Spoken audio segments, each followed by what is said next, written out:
Alors, quelques mots sur la fiscalité. Et là, je commence à avoir un discours qui n'a jamais laissé aucun de mes interlocuteurs indifférent. Hein. Bon, c'est le suivant.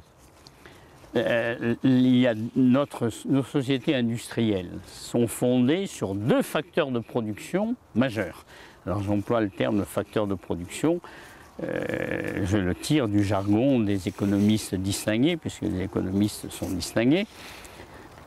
Ces deux facteurs de production, c'est la main-d'œuvre et l'énergie fossile. La main-d'œuvre est renouvelable.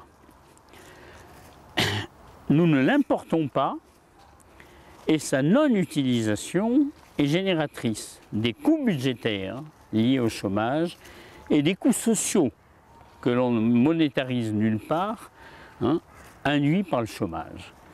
L'énergie fossile n'est pas renouvelable.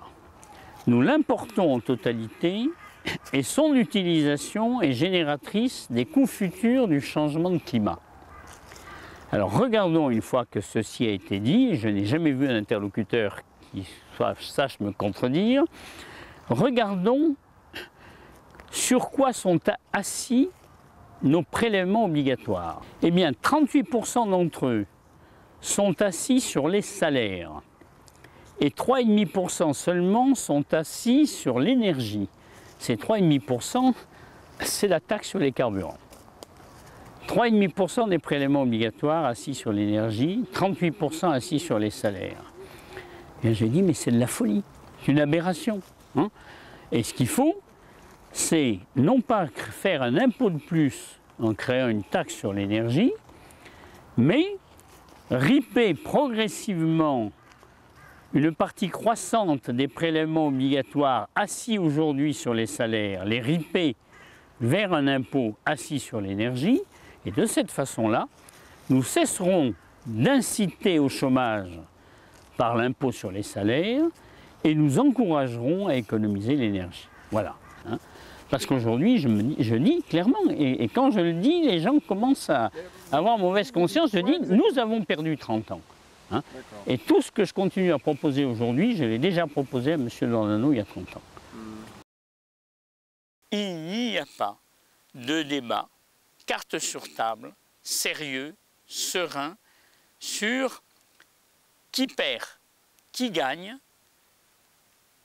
quand on modifie la fiscalité. On cherche à rester dans une opacité parfaitement dommageable.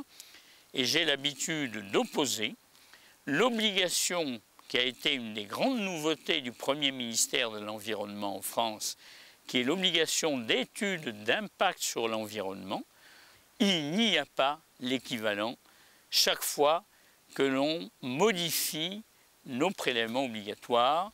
Il faut absolument que le Parlement n'ait pas à voter des changements dans les prélèvements obligatoires sans qu'il y ait une étude d'impact qui étudie deux impacts. D'abord, l'impact redistributif. Quel effet ce changement fiscal aura-t-il sur le niveau de vie des riches et des pauvres? Quel effet de redistribution entre les riches et les pauvres sera attaché à ce redéploiement fiscal? Et puis enfin, et ça c'est fondamental, il faut étudier l'impact d'un impôt sur le besoin futur de dépenses publiques. Il y a des impôts vertueux qui diminuent le besoin futur des dépenses publiques dans leur ensemble.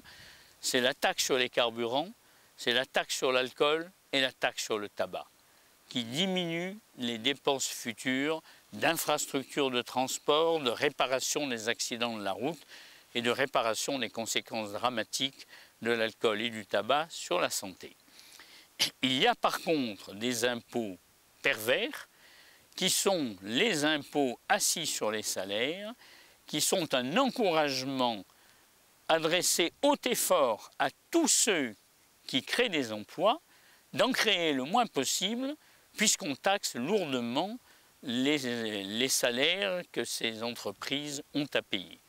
Les prélèvements sur les salaires sont une incitation à créer du chômage, donc provoquent des besoins futurs de dépenses publiques importants.